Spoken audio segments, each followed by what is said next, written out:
Good morning mga kaswabe! So ngayon ang gagawin natin mga kaswabe, gagawa tayo ng updated na step-by-step guide or tutorial sa Lalamove Driver app.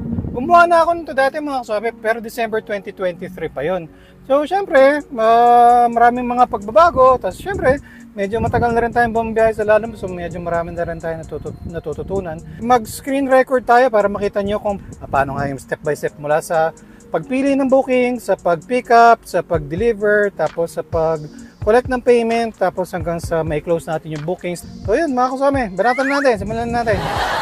Remind ko lang mga kasame, ano yun, January 2025. So pag pinapanood nyo to, tapos baka parang iba yung pinapakita ni kaswabe nyo, baka sa panahon na pinapanood nyo to, baka nag-update na rin yung Lalamove Driver app.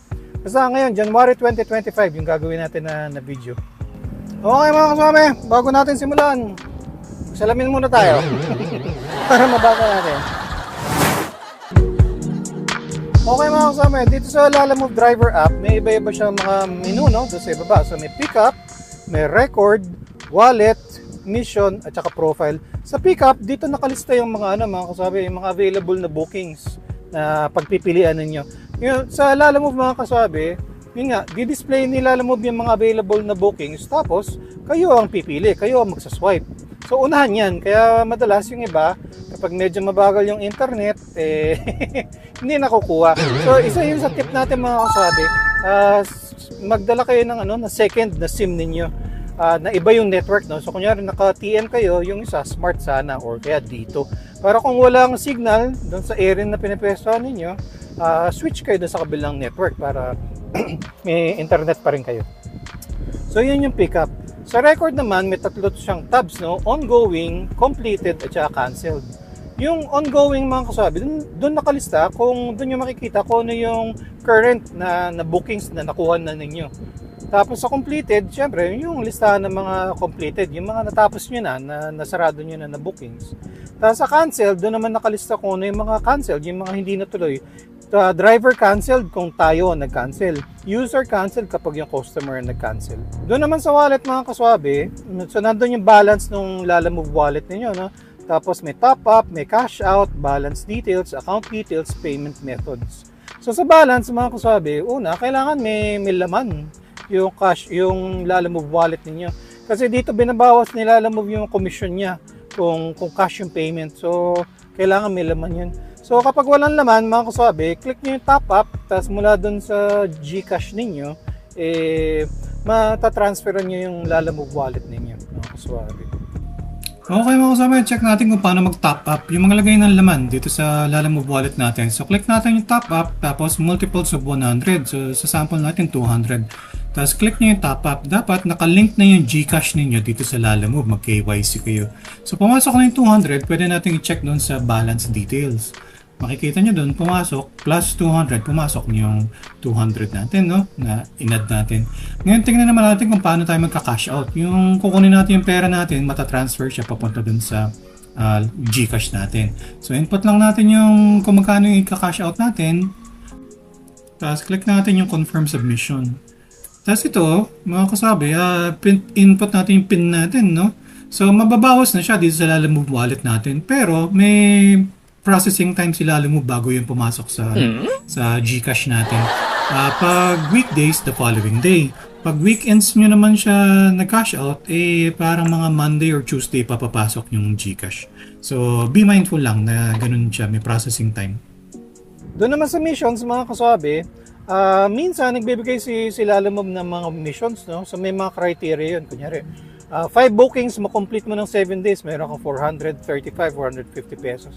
Pero hindi palagi yun, minsan once a month lang merong ganun. Nice! Tapos hindi ko rin sigurado kung anong basihan ni Lalamove, kailan siya nagbibigay ng ganun. Kasi napapanood ko rin sa ibang mga YouTuber, mga kasabi, yung mga sideline lang nila, yung Lalamove kagaya ko, no? Yun yung nabibigyan ng missions. Pero yung mga regular, na talagang araw-araw bumabiyahe, yun yung mga nakuha ko rin ng mga comments hindi raw sila napapasukan ng mga mission. So siguro yun yung paraan ni Lalamove para maengganyo yung mga minsan lang bumabiyahe ng mga drivers para bumiyahe ulit sa Lalamove. So siguro lang hindi ako sure. Tapos doon naman sa profile mga kasabi, nandun yung details natin, no? So, nandun na rin yung settings. Kung gusto mong palitan yung sound notification, kung ayaw mo ng hoha, yung default na tunog ng Lalamove, pwede mong palitan. Tapos, nandun rin yung personal info natin. Pwede mo rin ipakita to dun sa mga customer na naghahanap ng ID. Kasi dito sa personal information, nandun yung yung pangalan mo, driver's license, tapos yung mobile number, pati yung yung plaka ng sasakyan nandito rin. So pwede nilang picturean nyo kung kailangan na ng identification mo. Tapos nandito rin sa profile yung income statistics. Dito sa income statistics mga kasabi, dito mo makikita kung magkano yung kinita mo weekly, magkano kinita mo monthly. So dito kung makikita ninyo yung monthly na income ko, medyo maliit kasi nga once a week lang tayo bumiyahe, kada Sabado lang, kaya kapag holiday. So yung monthly ko, yan ang kinita ko noong December, 12,000 kasi 4 na beses lang ata tayong bumiyahe nun sa Lalamove. Okay mga kasama, so simulan na natin, no? So punta tayo sa pickup, tapos dun sa taas merong offline na button. So click nyo lang yan para mag-online. So on duty yan. Tapos dito sa may upper right, sa itaas, dun sa may kanan, meron dun yung yung mga filters. So yun now, yun yung mga bookings na gustong i-deliver today, no? Tapos yung later today, yan yung mga scheduled na mga bookings, pero today din. Yung next 30 days, yun yung mga schedule na pang sa mga susunod pa na araw. Ako hindi ko binubuksan yun kasi nga sideline ko lang doon na every Saturday lang ako bumabiyahe. So hindi ako bumabiyahe hindi ako kumukuha ng mga ganung bookings na pang next 30 days pa. So yun. So check nyo lang yun. Pwede nyo i-update yung mga filters based doon sa preference niyo kung ano yung gusto nyo.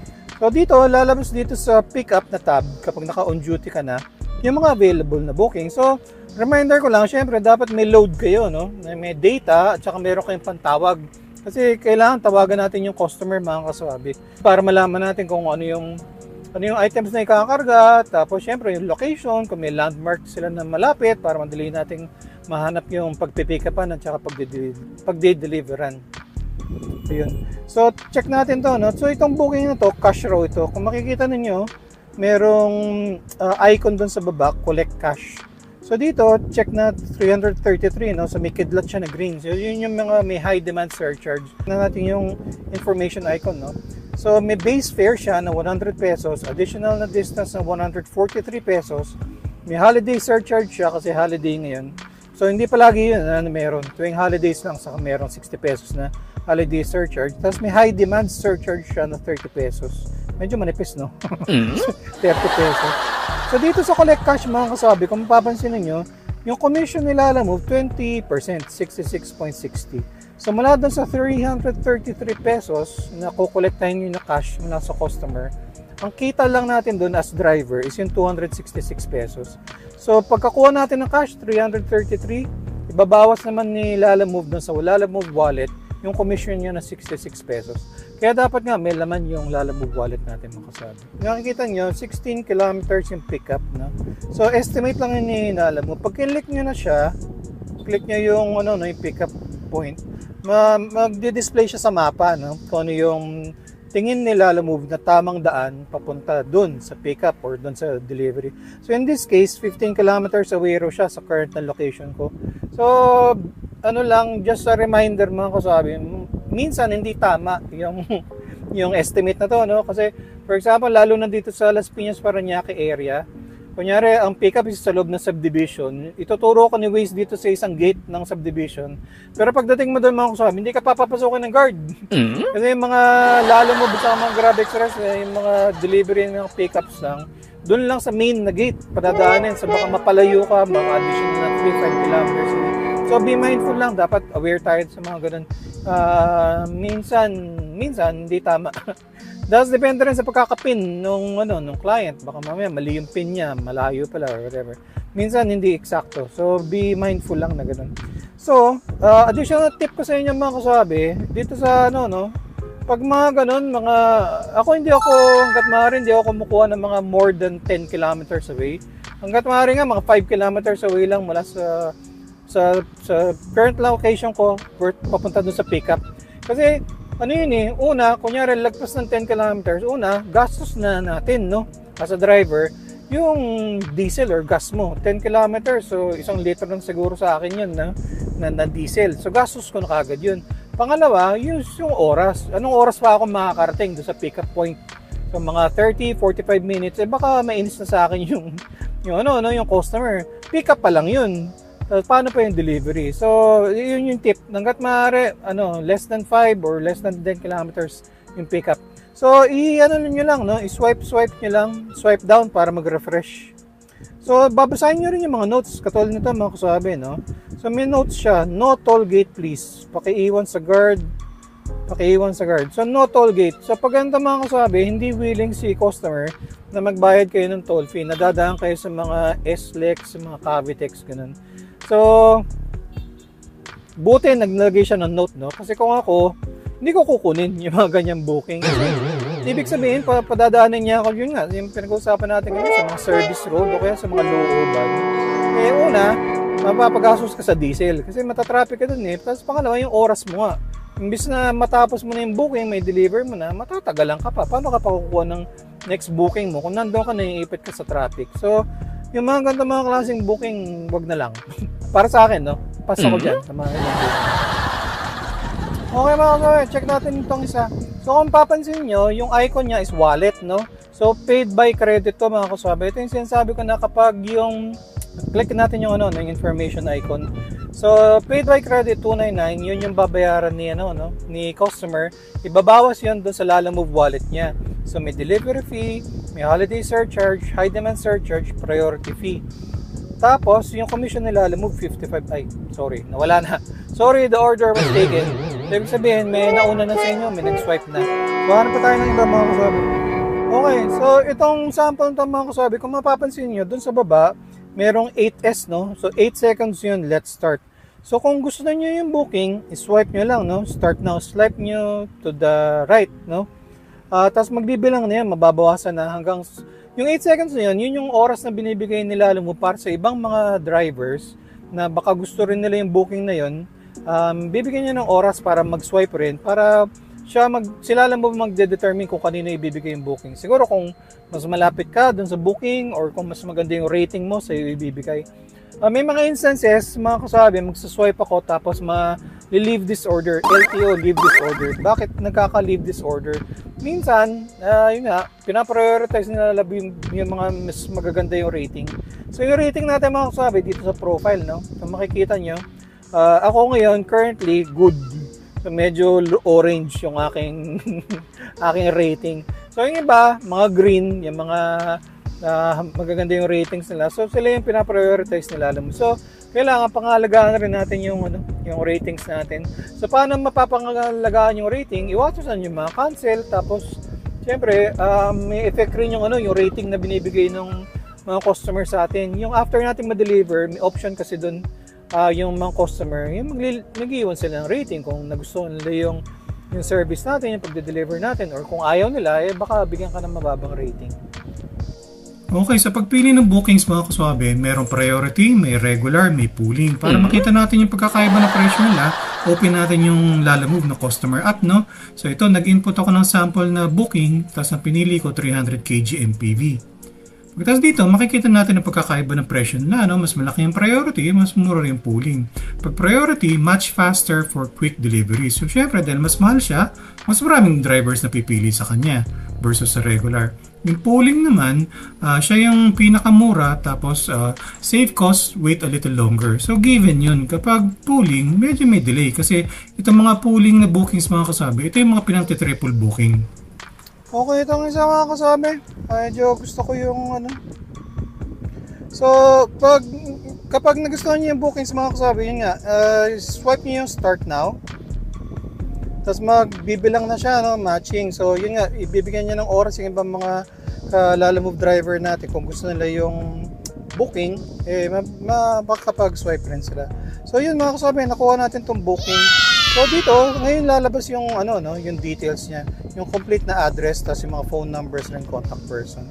So, dito, click niyo yung, yung information icon. So, dito makikita niyo, ang kukolektahin natin na cash booking to, 302 pesos. Tapos yung commission ni Lalamove, 60 pesos. Ibabawas niyo yun doon sa Lalamove wallet natin. Tapos yung earnings natin, 241 pesos para sa booking na to. So, since naka-swipe na tayo, meron tayong booking, pwede natin puntahan siya dito sa record, no?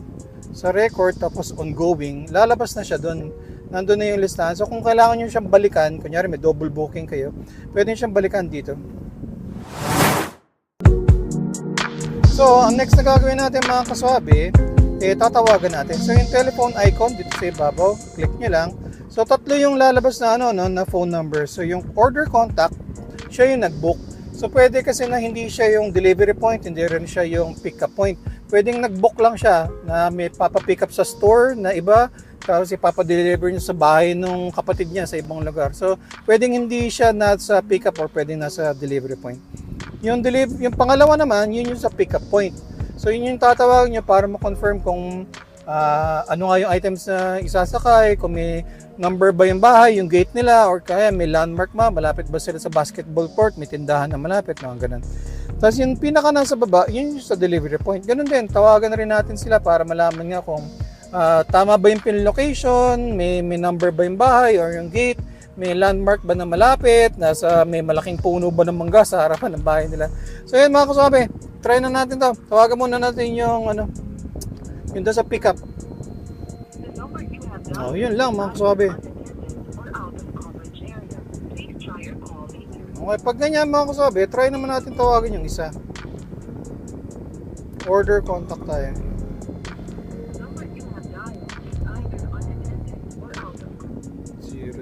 Pag ano mga kasabi, try natin tawagan yung delivery point.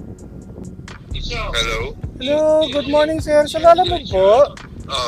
Sir, yung doon sa pickup location kasi sir, yung sa Paranaque, hindi sir matawagan. Anong items po yung ikakarga sir? Isang box lang. Isang box lang po.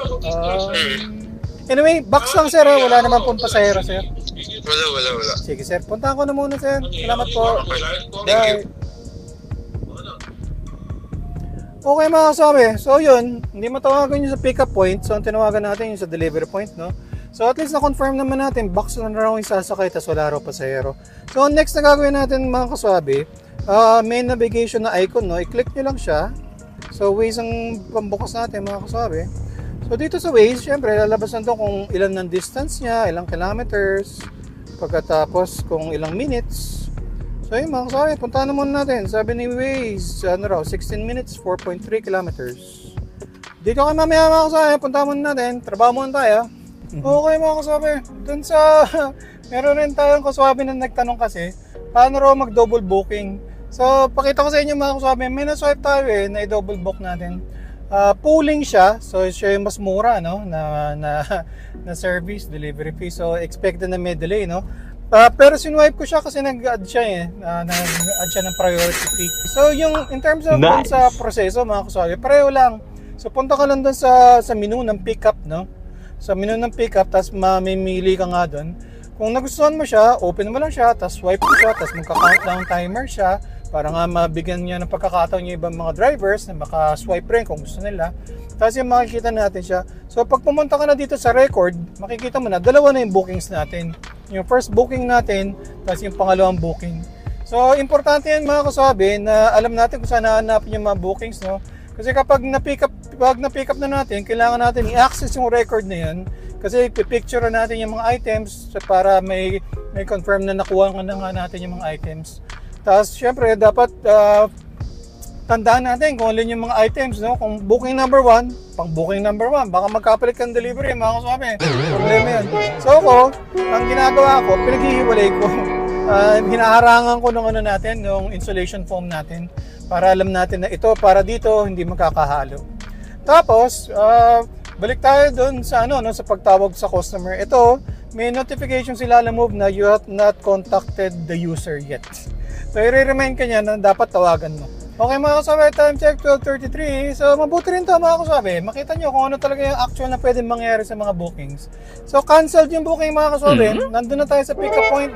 Nakausap natin yung Chinese. Cancelled daw. Tapos sinatawagan ko yung delivery point. Hindi na sumasagot. Tapos may chat akong nakuha doon sa Lalamove. Anong araw? Canceled raw. I'm sorry. Nagganon yung client. Tapos sabi ko, please cancel the booking na lang. So yun mga kasabi, so canceled yung booking. So makikita nyo siya dito sa record, no? Record, tapos punta kayo sa canceled. So nandun na yung canceled na booking. Sayang, nagpunta na tayo, napag-gastos na tayo sa diesel at saka yung oras natin. Pero ganun talaga, nangyayari talaga yun. So, ang booking na lang natin ngayon mga kasabi, yung ongoing is yung isa, Parañaque to Makati. So, puntahan muna natin mga kasabi, pick upin muna natin. Okay mga kasabi, pagdating natin dun sa delivery point, no, open na natin yung record, pagtas i-swipe natin, arrived. Tapos, i-click natin add photos. Tapos, kuha na natin ng picture, yung mga items na nakuha natin. Tapos i-click use photo. Tapos next, i-click ang confirm loading. Tapos i-click naman natin yung navigation icon para magbukas yung Waze. Tapos i-deliver na natin yung mga items. Okay mga kasabi, habang paalis pa lang tayo dito sa sa booking number 1 yung pick up natin. May na-swipe tayo mga kasabi. Medyo malayo, 7 kilometers away. Pero along the way din sa Makati rin ang pick up. Tapos yung pagdadalan sa may BGC lang, sa malapit lang. So tingnan natin, makikita natin ngayon siya dun sa record, no, sa ongoing. So double booking tayo mga kaswabe. So yun, itong booking na to mga kaswabe, paid via credit. So delivery fee 171, may holiday surcharge na 60 pesos. So earnings natin 184 pesos. So yung 184 pesos, yun yung papasok sa Lalamove wallet natin diretso. So wala tayong sisingilin na cash dun mga kaswabe. So update ko kayo mamaya mga kaswabe, pick upin mo natin to. Okay mga kaswabe, pareho lang ang proseso, no, sa pag-pick up, whether paid via cash or paid via credit. So i-swipe ang arrived, i-click ang add photos, kuha na ng picture ang mga items, i-click ang use photo, i-click ang confirm loading, tapos i-click natin yung navigation icon para magbukas si Waze, tapos i-deliver na natin yung items. Hello po, good afternoon sa Lalamove po. Iwan na lang po sa guard. Thank you. Salamat po. Bye. Okay mga kasabi. So, ganun. Bago tayo dumating sa drop-off point, ano lang tayo, mga parang 500 meters away. So, tinawagan natin yung customer. Tapos yun nga, nagbigay na lang siya ng instructions na lang sa guard raw iwan itong cake. So, all goods mga kasabi. Okay mga kasabi, ito yung steps pag deliver, no? So, swipe natin yung arrived. Click natin yung yes, drop off now. Click natin yung take photo. Tapos kuha na natin ng picture yung items. Dapat malinaw, kita na na-deliver mo yung items. Tapos noon, i-click natin yung use photo. Tapos i-click natin yung confirm delivery. Next naman, swipe natin yung unloading completed. Tapos i-click ang confirm completion. Pag paid by credit, i-click natin confirm bill. Tapos i-click natin confirm. Pagkatapos, dito na matatapos, no, give review. Tapos bigyan mo na ng rating kung ano yung tingin mo na nararapat na rating dun sa client, no? Tapos, click natin submit. So dito na matatapos yung booking na yun mga kasabi, no? Mula dun sa ongoing, makikita mo na siya sa completed. So makikita mo na rin dyan kung magkano yung kinita natin for this transaction. Itong transaction to mga kasabi, yung papasok dyan, malinis na yun. Tanggal na yung, yung commission nila Lalamove dyan. So yung earnings natin sa booking to, 184.80. Ngayon, pwede tayong pumunta dun sa wallet natin, makikita natin, nandun na, pumasok na dun yung earnings natin na 184. Pwede mo i-click yung balance details, tapos dun makikita mo, may pumasok na 184 pesos. Okay mga kasabi, punta tayo sa income statistics. Dito makikita natin kung nakakailang bookings na tayo at kung magkano kinita natin. So order completed, 1, isang booking. Ang pumasok na, ang kinita natin, 184 pesos. So nag-start tayo, 1,000 pesos yung laman ng Lalamove wallet natin. Tapos pumasok yung paid via credit na 185 pesos. So wala tayong kinolekta na cash, no? Pero yung kita natin nandun sa Lalamove wallet natin. Okay mga kasabi, deliver na natin yung isang booking natin, yung collect cash. So i-swipe ang arrived. I-click ang yes, drop off now. I-click ang take photo. Tapos kuha na natin ng picture, yung mga items. Dapat makita na kompleto, no, na deliver mo. I-click ang use photo. I-click ang start unloading. I-swipe ang unloading completed. I-click ang confirm completion. Tapos kunin natin yung bayad, no? Yung cash. Either via GCash o kaya cash talaga ang bibigay sa atin. So this case, 361 pesos. I-click ang cash collected. I-click ang give review. Tapos bigyan natin ng rating yung customer natin. Tapos i-click ang submit. So dito na matatapos yung booking na to, no? Collect cash ito. Sa booking na to, no? So, total na nakolekta natin, 361 pesos. Babawasan ng commission ng Lalamove, 48 pesos. So, total na kinita natin sa booking to, 313. Punta tayo dun sa records, makikita nyo, nandun na siya sa completed. Tapos punta tayo sa Lalamove wallet natin, makikita natin, nabawasan yung Lalamove wallet natin. Kasi binawas dito yung commission ng Lalamove. So, nag-start tayo, 1,000 pesos yung Lalamove wallet, nadagdagan ng 185 sa booking number 1 na paid via credit. Binawasan ng 48 pesos dahil doon sa booking na cash. Pero 361 pesos yung hawak-hawak natin na cash. So total, nakinita natin sa dalawang bookings na to, 498 pesos.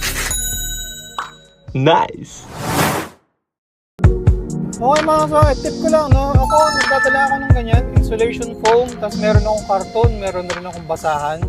Kasi minsan, yung mga ikakarga, baka madumi. So syempre, punasan natin.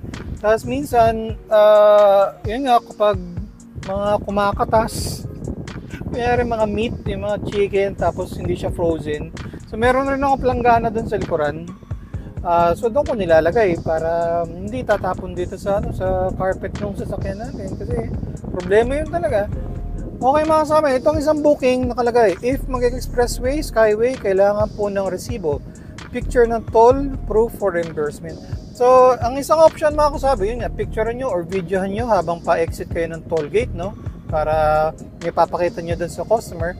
Or, may mga apps naman sa phone, mga kasabi, AutoSweep RFID, at saka yung MPT Drive Hub. So, doon mga kasabi, open nyo lang, i-link ko na lang, ilagay ko yung link doon sa description. Pinakita doon sa isang vlog ko kung para saan yung MPT Drive Hub, ano yung mga pwedeng paggamitan nun, AutoSweep RFID, tsaka kung paano makikita kung magkano yung toll fee, saan yung exit, saan yung entry, at saka yung time. Click nyo na lang para makita nyo kung paano doon sa isang vlog ko mga kasabi. So yun mga kasabi, ito yung ating step-by-step guide, daming tutorial sa Lalamove Driver App in January 2025. Sana makatulong sa inyo. Sana maka-double booking kayo. Ayun mga kasabi, maraming salamat sa pagmamahal. Hanggang sa ulitin, ingat-ingat sa pagmamaneho para ang biyahe natin ay laging swabe.